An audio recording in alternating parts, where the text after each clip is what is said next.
Hello. Okay, I wore my lucky shirt today because I'm like, okay, let's be lucky today, but not feeling it right now because I had some technical difficulties. But welcome. We're going to talk about some things today. I'm going to roll my intro and then I'll be right back.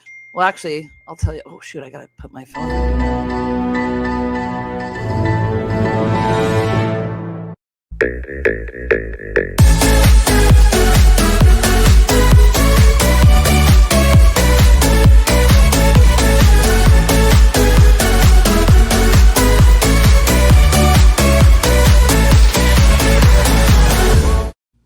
Boom. Let's do this. Hello. I feel like I'm just discombobulated. I had some technical difficulties today, but I was thinking about this and I could not come on yesterday for lots of reasons, working and some personal stuff. But I was thinking about this lately because, okay, misconnections. This is what it is. Misconnections. Have you ever had one of these? So do you remember when Craigslist had this? Did you know they brought it back?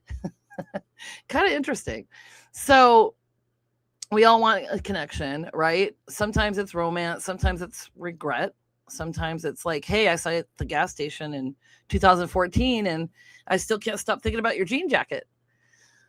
So before social media swallowed everything whole, people used to post misconnections on Craigslist. And they were just tiny little digital messages thrown out into the void, hoping that the right person somehow would see them. So sometimes they were funny, sometimes they were weird, inappropriate, sometimes they were sweet.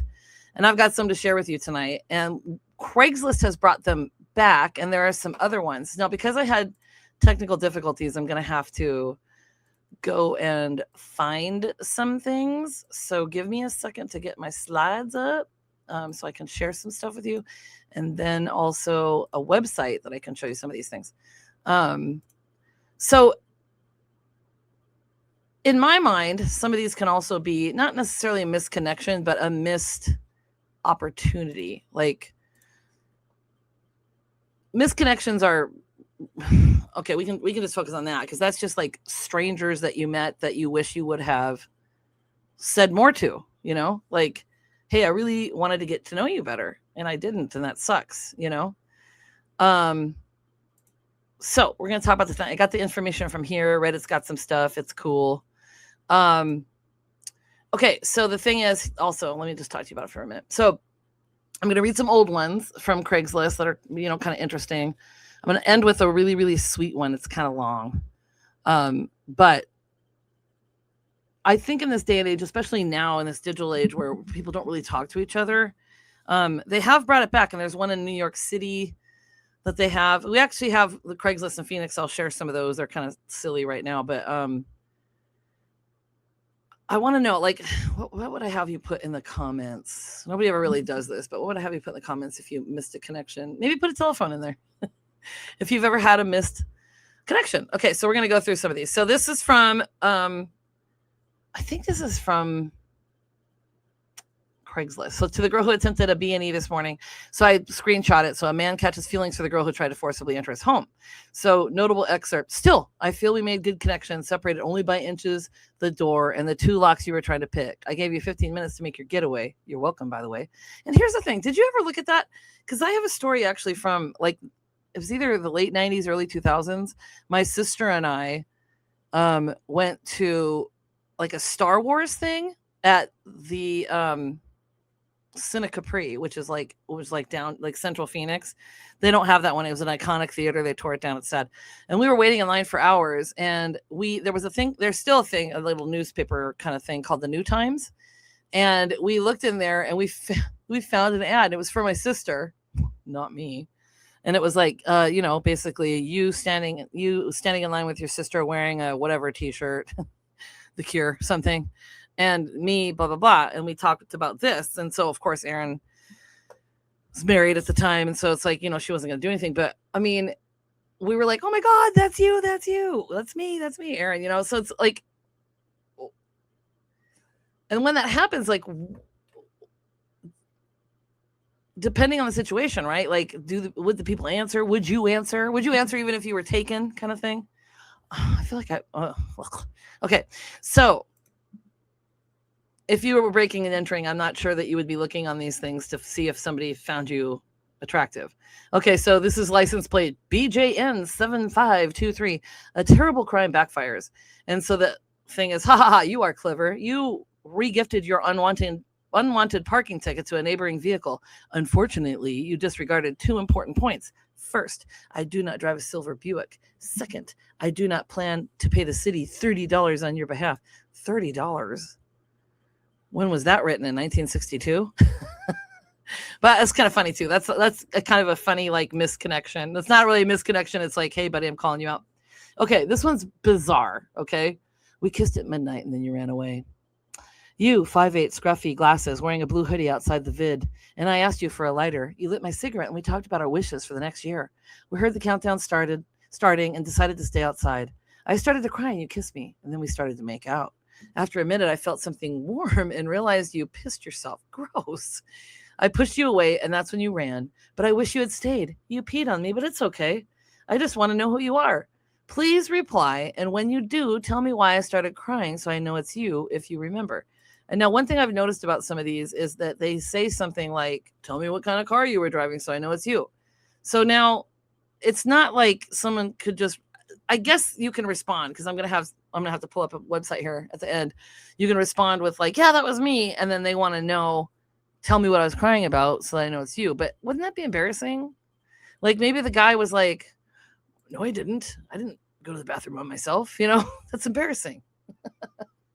And that's embarrassing to put that out there. I don't know. Let me know what you think.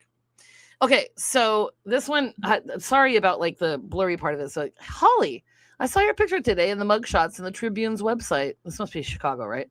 You look fantastic, especially for a girl who's just been busted for pot. I believe that every girl deserves a second chance, and I want to be the guy who gives it to you. Please write back and let me know when you're free. I'm willing to wait 30 to 60 days if that's what it takes. And then it has a picture of, location, home alone on the internet. If it's not okay to contact, so then they have a little disclaimer that's not okay to contact this poster with services or other, so somebody can't like contact them and try and sell them something or whatever. And then that's her name. So listen, I used it because it's already out there. Okay, I just screenshot it. I got a comment. Kelly says, ew, weird. Got pissed. I know, right? I feel like I look all blotchy today. Ugh, it is what it is. I've had a day. I'm hot. Forgive me. But yeah, isn't that weird? Okay, so we'll go into the next one. Okay, so these are, this is another one. This was in January 10th, January 31st of 2010. Me, a guy coming home to find you. Okay, this one is so bizarre. Buckle in. Me, a guy coming home to find you asleep in my bed. You, stunningly attractive blonde, slightly undressed. Me, strangely bemused, but too tired and distracted by other women in my head to care. You, gone this morning when I woke up. So you're telling me this guy just went to bed with a strange woman in his bed? Oh, of course he did, right? I mean, why would I question that? So gone this morning when I woke up. Me, trying to determine from roommates who you were, but they have no clue. They really aren't too conscious right now, and think I'm lying. Typical, right? Be like, you did not wake up with some strange hot girl in your bed. If you attended what must have been a great party last night, I can tell from the mess, and slept in some guy's bed, then please poke me back. I have some things here that might be yours. Also, let me know if you'll be back tonight and I will change the sheets. Finally, thank you for not taking my side of the bed. That would have been awkward. Michael D. King, the guy that gives it to you? I know, right? Like, bizarre. Bizarre. What do you guys think so far? Okay, now let's see. Okay, this is another Craigslist one. This is from April 24th of 2015. This is weird. I gave you an accidental back scratch. I don't know why she includes these pictures of her hand and like some guy bending over and whatever. We were strangers in the 27th row on a flight from Seattle. We didn't even exchange hellos. You seemed queasy and kept putting your head on the seat in front of you. I was high on cold medication and decided you needed a back scratch. We both realized what was happening, but it was too late. I scratched your back in an affectionate manner for at least 5 seconds and no more than 10. I patted your back awkwardly at the conclusion of my back scratch and then pretended to be asleep. If you're reading this, I'm sorry. Drinking. I know, right? Ugh. So I mean, I've had some things that I've done in the past, but I don't think I ever slept in a strange guy's bed. Well, I didn't sleep in a strange guy's bed in a house that I didn't know. I'll tell you that much. Okay, so yeah, that's funny. I mean, like, what a weird apology. Just putting it out to the universe just to see. Okay. Now, listen, we have some. Craigslist has brought missed connections back. So these are some from Phoenix recently. They're okay, I would say. And some of them are just grammatically horrible. So Sunday afternoon, Zips, 59th Avenue in Glendale. Brunette, white tank top, black skirt. You were sitting alone. We sat to your right. You have wings and a beard. You're like you can't spell out phone. We look at each other on off. Any connections? You wished us a good afternoon. Lefted. All right. So if I'm finding this one, I'm not responding. I'm going to tell you that much. No, thank you. Okay. Cheers in Glendale. And I've been here many, many a time. When I used to bartend at Fridays, we used to go in there all the time. So it kind of gives you the general area. I think your name was Emily. You were sitting at the end of the bar Friday. I was sitting next to you. I was with someone, but we kept giving each other a look. Let me know if you remember. Now, did they mean I was with someone? Like I was with someone, like as a date or a girlfriend or boyfriend or something? That's kind of douchey, don't you think? All right. Closed restaurant in North Phoenix. Hey, man, I saw you outside of a restaurant in North Phoenix. Nice car, man. It looked like you were meeting someone for lunch or something, but the restaurant was closed. Def got a vibe from you. I was going to leave my number on your car, but you left before I had a chance to do that. HMU, which means hit me up sometime. Maybe we can grab lunch at the restaurant on a date other than a Monday. So I laughed at this one at first because it was like, is he saying like I can't go out on Mondays? But I'm thinking that's the day that they were there and the restaurant was closed. So these are making a comeback. Okay, so now this is from Reddit. What's the most ransom missed connection moment you've ever had with a woman that still sticks with you years later? Do any of you have a story missed connection with a woman or a man, whoever you are, whatever? Okay, let me know. I think there's only a couple on here from Reddit. This is from 2 months ago, so it's recent. So I met a woman on a Greyhound bus when I was coming home from deployment. I was single and pretty young. She was alone, and she sat next to me. It was a long trip. She had a couple small speakers, pre-iPod days, and a cassette deck. So this is like recently that they posted, but talking about a long time ago. As the night came, she covered herself and me, put the speakers on one side of her head and one side of mine. She put her head on my shoulder and fell asleep. We stayed that way for about 4 hours. Once we reached her stop, she said goodbye and got off the bus. Never saw her again. She was amazing. Now, this is just a story, right? Like, I guess you can post this and hope that they'll see it, or you can post and say, hey, you in the green lucky shirt, me in the black, whatever, something. And we had a conversation about donuts. I don't know. All right. Just graduated from college and was bumming around. Was absolutely obsessed with rock climbing. Found myself in Arkansas trying to get a full-time Ren Fair attraction off the ground and met the most beautiful girl ever. After hanging out with her awkwardly for several weeks, found out she had shoes, a rope, harness, etc. in her trunk the day before we all headed our separate ways. That was 30 years ago, and it still pains me to this day. Now, the best part is some of the responses. I just have one in here. But this guy said, did she have duct tape, bleach, plastic bags, and a bag of lime? Now what you think? So the responses sometimes are hilarious. Okay. This is 2 months ago. We met every morning on the train to work, always chatted away like she'd known me for years. I loved that journey for that. Then one day, just gone and never saw her again. I still think of her and hope she's doing well. That's interesting. All right, this is Game 6 of the World Series at Pinkerton's Snack Bar. Okay, here goes a long shot, but got to try it. Now really think about this one and tell me what you think about this. Is this okay? Okay. You were sitting alone at the bar watching Game 6 of the World Series. I came in with my date, and we sat near the TV. I thought you were really cute, and you started checking me out, too. I got to the point where my date caught you staring at me, and when he did, he tilted his chair so he could watch you checking me out. He got really weird about it, and his whole thing was that you have no respect for him and should know better, and some guy shouldn't be staring at his woman, which made me feel really awful, like I was his possession, but also that you should respect his ownership. I don't know. We argued about this the whole way home. I told him it was super obnoxious and gross. For 2 straight days, it was a point of contention. Needless to say, I'm not seeing him anymore, but can't stop thinking about you. I just wanted to thank you. You helped me to see what a total ass he was. Now, was that her real intention? To thank him for seeing what a total ass he was? Or is she saying, I'm not with him anymore if you want to hit me up? You tell me. You tell me. All right, now I got to go here. So give me a second to pull this up.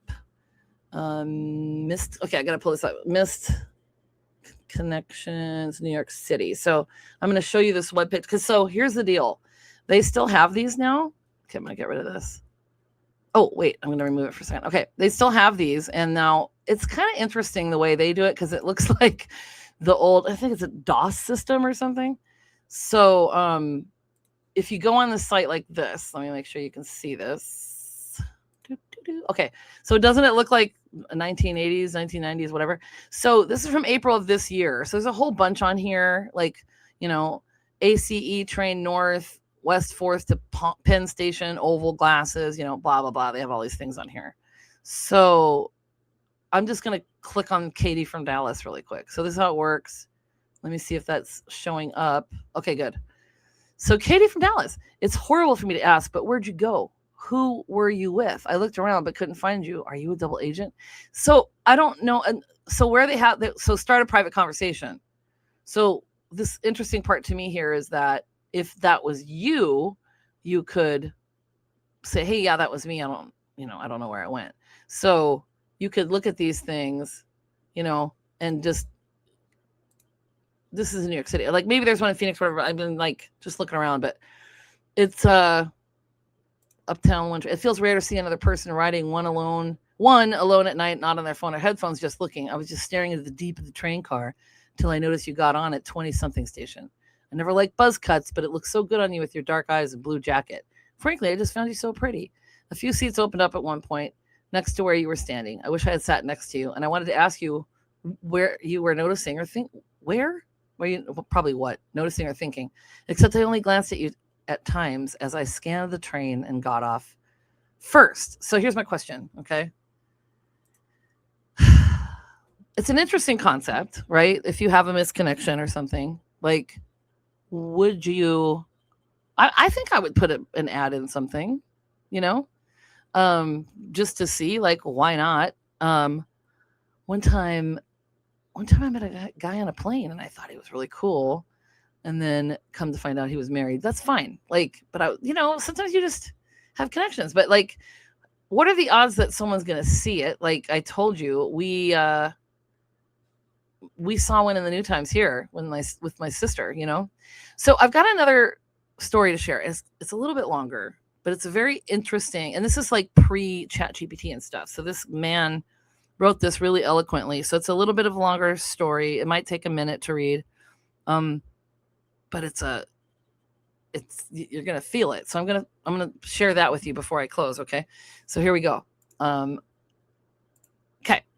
This was posted in, September 24th of 2015. So as I met you in the rain on the last day of 1972. So this was written in 2015. So a long time later, I met you in the rain on the last day of 1972. The same day I resolved to kill myself. Okay. Already. Whoa. 1 week prior, at the behest of Richard Nixon and Henry Kissinger, I'd flown 4 B-52 sorties over Hanoi. I dropped 48 bombs. How many homes I destroyed, how many lives I ended, I'll never know. But in the eyes of my superiors, I had served my country honorably, and I was thusly discharged with such distinction. And so in the morning of that New Year's Eve, I found myself in a barren studio apartment on Beacon and Hereford with a fifth of Tennessee rye, and the pang of shame permeating the recesses of my soul. I mean, seriously, the way this guy writes, right? When the bottle was empty, I made for the door and vowed upon returning that I would retrieve the Smith & Wesson Model 15 from the closet and give myself the discharge I deserved. I walked for hours. I looped around the Fenway before snaking past Symphony Hall and up to Trinity Church. And then I roamed through the Common, scaled the hill with its golden dome, and meandered into that charming labyrinth divided by Hanover Street. By the time I reached the waterfront, a charcoal sky had opened and a drizzle became a shower. I'm loving the way this guy's writing, right? That shower soon gave way to a deluge. While the other pedestrians darted for awnings and lobbies, I trudged into the rain. I suppose I thought, or rather hoped, that it might wash away the patina of guilt that had coagulated around my heart. It didn't, of course. So I started back to the apartment. And then I saw you. You'd taken shelter under the balcony of the old state house. You were wearing a teal ball gown, which appeared to be both regal and ridiculous. Now remember, this was 1972, was it? Your brown hair was matted to the right side of your face, and a galaxy of freckles dusted your shoulders. I'd never seen anything so beautiful. When I joined you under the balcony, you looked at me with your big green eyes, and I could tell that you'd been crying. I asked if you were okay. You said you'd been better. I asked if you'd like to have a cup of coffee. You said only if I would join you. Before I could smile, you snatched my hand and led me on a dash through downtown, crossing into Neesner's. Kelly says he's quite the writer, right? And this is like way before ChatGPT, so he's killing it. We sat at the counter at that Five and Dime and talked like old friends. We laughed as easily as we lamented, and you confessed over pecan pie that you were engaged to a man you didn't love, a banker from some line of Boston nobility, a Cabot or maybe a Chaffee. Either way, his parents were hosting a soiree to ring in the new year, hence the dress. For my part, I shared more of myself than I could have imagined possible at that time. I didn't mention Vietnam, but I got the sense that you could see there was war waging inside me. Still, your eyes offered no pity, and I loved you for it. After an hour or so, I excused myself to use the restroom. I remember consulting my reflection in the mirror, wondering if I should kiss you, if I should tell you what I'd done from the cockpit of that bomber a week before, if I should return to the Smith & Wesson that waited for me. I decided ultimately that I was unworthy of the resuscitation the stranger in the teal ball gown had given me, and to turn my back on such sweet serendipity would be the real disgrace. Is that amazing? So I'm almost done, I promise. But I just think it's pretty eloquent. On the way back to the counter, my heart thumped in my chest like an angry judge's gavel, and our future, flicked in my mind. But when I reached the stools, you were gone. No phone number, no note, nothing. As strangely as our union had begun, so too had it ended. I was devastated. I went back to Neesner's every day for a year, but I never saw you again. Ironically, the torture of your abandonment seemed to swallow my self-loathing, and the prospect of suicide was suddenly less appealing than the prospect of discovering what had happened in that restaurant. The truth is, I never really stopped wondering. Would you?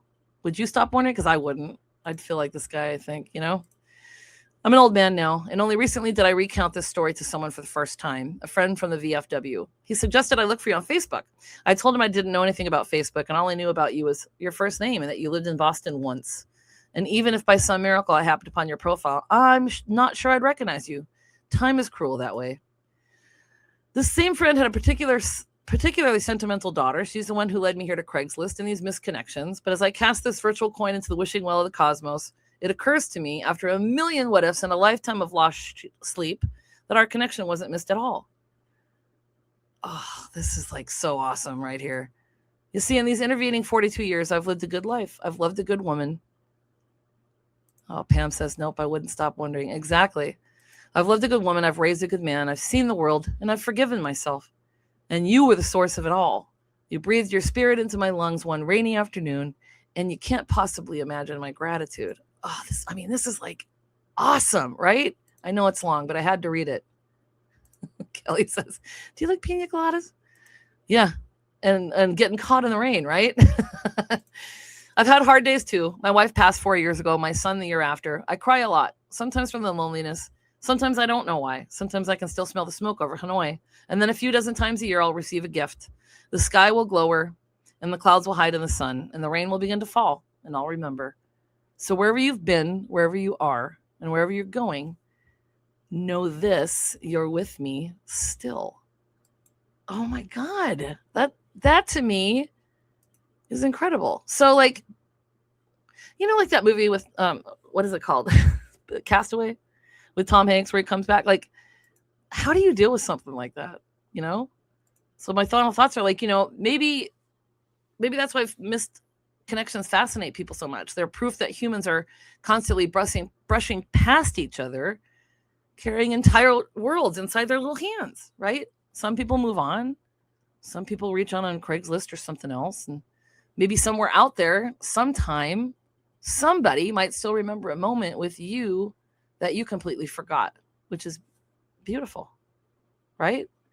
So it's kind of cool that they brought back misconnections. And I think we should check it out and see what goes on out there, I had a really cool message from a student. So like, it doesn't have to be misconnections, but like, just never the impact you have on people. So in that moment, especially when you meet a stranger and you feel some kind of connection, why not say something? The worst that could happen would be they don't feel the same. But then you'll never be left wondering, right? If you agree, drop a yes down there. And I'll see you next week, okay? Let's say like and subscribe, and we'll make Sid Squatch and his tiny hiney very happy. Last week I said that. I